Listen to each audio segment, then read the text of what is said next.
Reading for November 15th, entitled, In Full Assurance of Faith.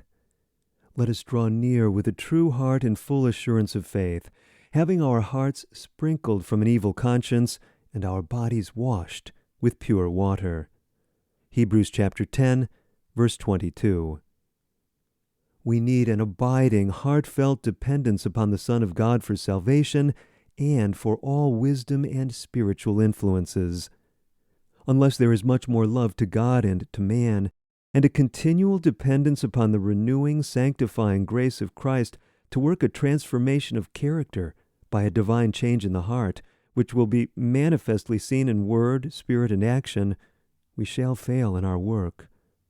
We need increased faith, far less confidence and assurance in what we can do, and far greater confidence in what the Lord is longing to do for us individually, if we will prepare the way for Him.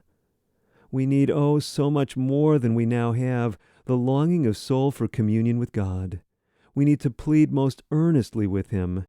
If thou shalt seek the Lord thy God, thou shalt find Him, when thou shalt seek Him with all thy heart and with all thy soul. A great desire after large blessings and deep fullness should be cherished. But these we shall never have while we feel so self-sufficient, while we have so tame a love for God and so little Christ-like love for our brethren. When self is emptied from the heart, the vacuum will be supplied with the fullness of Christ.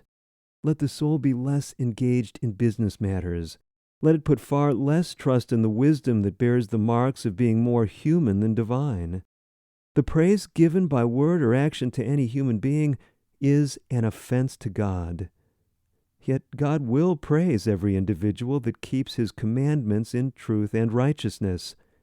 It is very human to place confidence and trust in man, but not so readily do these same persons walk as seeing Him who is invisible. God recognizes the wants of the soul, but our people, who have the great treasure of the Word of God open before them, do not realize this.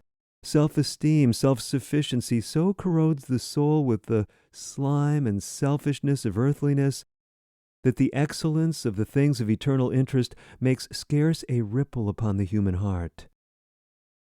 There needs to be a reaching out after God, not now and then, but a continual, earnest, heartbreaking confessing and humbling of the soul before God. God's people must come into the audience chamber of the Most High. God understands that you need Him, and if you ask, you will receive help when tempted and tried.